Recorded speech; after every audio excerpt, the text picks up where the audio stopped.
ವಾಹ್, ಯಾಕೆ ಈಗ ಬಂತ ಸ್ವಾದ? ಖಂಡಿತ ಈಗ ಬಂತು ಅಸಲಿ ಸ್ವಾದ. MDH Chunky chaat masala life ಅಲ್ಲಿ ಅಸಲಿ ಸ್ವಾದ ತರುತ್ತೆ. ಅಸಲಿ ಮಸಾಲ MDH. ಎಲ್ಲವನ್ನ ಪ್ಲಾನ್ ಮಾಡಿಯೇ ಕಲ್ಲು ತೂರಾಟ ನಡೆಸಿದ್ದಾರೆ ಎಂದ ಚಲುವರಾಯಸ್ವಾಮಿ. ಅಮಿತ್ ಶಾ ಜೊತೆಗೂ ಕಲ್ಲು ತೂರಾಟದ ಬಗ್ಗೆ ಬಿಜೆಪಿ ಚರ್ಚೆ. ಮದ್ದೂರಿನಲ್ಲಿ ನಿತ್ಯವೂ ಹಿಂದೂಗಳಿಗೆ ಕಿರುಕುಳವಾಗ್ತಿದೆ ಎಂದ ಪ್ರತಾಪ್ ಕಿಡಿ.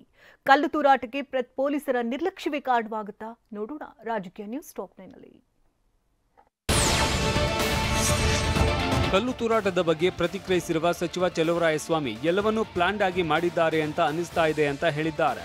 ಸುದ್ದಿಗೋಷ್ಠಿಯಲ್ಲಿ ಮಾತನಾಡಿದ ಅವರು, ಲೈಟ್ ಆಫ್ ಮಾಡಿದ್ದು ಈ ಬಗ್ಗೆನೂ ಮಾಹಿತಿ ಪಡೆದಿದ್ದೇನೆ. ಎಲ್ಲ ಅಧಿಕಾರಿಗಳು ಸೂಕ್ಷ್ಮವಾಗಿ ಕ್ರಮ ತೆಗೆದುಕೊಂಡಿದ್ದಾರೆ. ಏನು ಹಿನ್ನೆಲೆ ಇದೆ, ರಾಜಕೀಯ ಪ್ರೇರಿತ ಇದೆಯೋ ಇಲ್ವೋ, ಯಾವ ವ್ಯಕ್ತಿ ಇದ್ದಾರೋ ಎಲ್ಲ ತನಿಖೆ ನಡೆಸಲಾಗುತ್ತೆ ಅಂತ ಹೇಳಿದ್ದಾರೆ. ಟೋಟಲಿ ಇದನ್ನು ನೋಡಿದಾಗ ಅನುಮಾನಾಸ್ಪದವಾಗಿದೆ, ಪ್ಲಾನ್ಡ್ ಆಗಿ ನಡೆದಿರ್ತಕ್ಕಂಥದ್ದು ಅನ್ನೋದು ಸಹ ಕ್ಲಿಯರ್ ಆಗಿ ಕಾಣುತ್ತೆ. ನಾವು ಯಾವುದೇ ಕೇಸ್ ವಾಪಸ್ ತೆಗೆದುಕೊಳ್ಳಲ್ಲ ಅಂತ ಸಚಿವ ಚಲುವರಾಯಸ್ವಾಮಿ ಹೇಳಿದ್ದಾರೆ. ಮಂಡ್ಯ ಜಿಲ್ಲೆ ಮದ್ದೂರಿನಲ್ಲಿ ಮಾತನಾಡಿದ ಅವರು, ಮುಖ್ಯಮಂತ್ರಿ ನಾವು ಹೀಗೆ ತೀರ್ಮಾನ ಮಾಡಿದ್ದೇವೆ.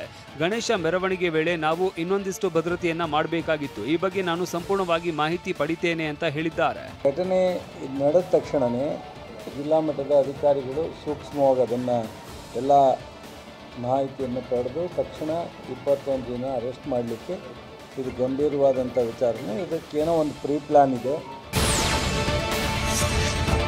ಮದ್ದೂರಿನಲ್ಲಿ ಕಲ್ಲು ತೂರಾಟ ನಡೆದ ಬಗ್ಗೆನೂ ಕೇಂದ್ರ ಗೃಹ ಸಚಿವ ಅಮಿತ್ ಶಾ ಜೊತೆಗೆ ಬಿಜೆಪಿ ನಾಯಕರು ಚರ್ಚೆ ನಡೆಸಿದ್ದಾರೆ. ಕೊಪ್ಪಳದಲ್ಲಿ ಗವಿಸಿದ್ದಪ್ಪ ಕೊಲೆ ಕೇಸ್ ಸೇರಿದಂತೆ ರಾಜ್ಯದ ವಿದ್ಯಮಾನಗಳ ಬಗ್ಗೆ ಅಮಿತ್ ಶಾ ಜೊತೆ ಮಾತುಕತೆ ನಡೆಸಿದ್ದಾರೆ. ಮದ್ದೂರಿನ ಮಸೀದಿ ಬಳಿ ನಿತ್ಯ ಹಿಂದೂಗಳಿಗೆ ಕಿರುಕುಳ ಆಗ್ತಾ ಇದೆ ಅಂತ ಮಾಜಿ ಸಂಸದ ಪ್ರತಾಪ್ ಸಿಂಹ ಹೇಳಿದ್ದಾರೆ. ಮಂಡ್ಯ ಜಿಲ್ಲೆ ಮದ್ದೂರಿನಲ್ಲಿ ಮಾತನಾಡಿದ ಅವರು, ಮೊನ್ನೆ ಮಸೀದಿಯಲ್ಲಿ ಇದ್ದವರ ವಿರುದ್ಧ ಕ್ರಮ ಕೈಗೊಳ್ಳಲೇಬೇಕು. ಕಾನೂನು ಸುವ್ಯವಸ್ಥೆ ಎಡಿಜಿಪಿ ಹಿತೇಂದ್ರಗೆ ಮನವಿ ಮಾಡಿದ್ದೇವೆ. ನಾಳಿನ ಪ್ರತಿಭಟನೆ ಬಗ್ಗೆ ಬಿಜೆಪಿ ನಾಯಕರು ನಿರ್ಧಾರ ಮಾಡ್ತಾರೆ ಅಂತ ಹೇಳಿದ್ರು. ಬಿಲ್ಡಿಂಗ್ ಮೇಲೆ ಕಲ್ಲು ಹೊಡೆದ್ರೆ, ರಸ್ತೆಯಲ್ಲಿರುವಂಥ ಲೈಟನ್ನೇ ಆಫ್ ಮಾಡಿದರೆ ಏನು ಮಾಡೋಕ್ಕಾಗಲ್ಲ, ಪರಿಸ್ಥಿತಿ ಕೈ ಮೀರಿ ಹೋಗಿದೆ.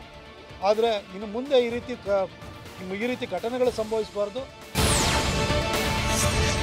ಮಂಡ್ಯ ಜಿಲ್ಲೆ ಮದ್ದೂರಿನಲ್ಲಿ ಗಣೇಶ ಮೆರವಣಿಗೆ ವೇಳೆ ಕಲ್ಲು ತೂರಾಟ ನಡೆದಿರುವುದನ್ನ ರಾಜ್ಯ ಬಿಜೆಪಿ ಖಂಡಿಸಿದೆ. ಕಲ್ಲು ತೂರಾಟ ಪ್ರಕರಣ ಖಂಡಿಸಿ ಬಿಜೆಪಿ ಪ್ರತಿಭಟನೆ ನಡೆಸಲಿದ್ದು, ಮದ್ದೂರಿಗೆ ರಾಜ್ಯ ಬಿಜೆಪಿ ನಿಯೋಗ ಭೇಟಿ ನೀಡಲಿದೆ. ಮದ್ದೂರು ಗಲಭೆ ಪ್ರಕರಣದಲ್ಲಿ ಪೊಲೀಸರ ವೈಫಲ್ಯ ತೋರಿಸ್ತಾ ಇದೆ ಅಂತ ಬಿಜೆಪಿ ಶಾಸಕ ಸುರೇಶ್ ಗೌಡ ಹೇಳಿದ್ದಾರೆ. ತುಮಕೂರಿನಲ್ಲಿ ಮಾತನಾಡಿದ ಅವರು, ಕಾಂಗ್ರೆಸ್ ಸರ್ಕಾರ ಬಂದ ನಂತರ ಇದು 2ನೇ ಗಲಾಟೆ. ಗಣೇಶ ಉತ್ಸವದ ಮೇಲೆ ಮಸೀದಿ ಒಳಗಡೆ ಕಲ್ಲು ಹಿಡಿದುಕೊಂಡು ತೂರಬೇಕಾದ್ರೆ ಅವರಿಗೆ ಎಷ್ಟು ಧೈರ್ಯ ಇರಬೇಕು.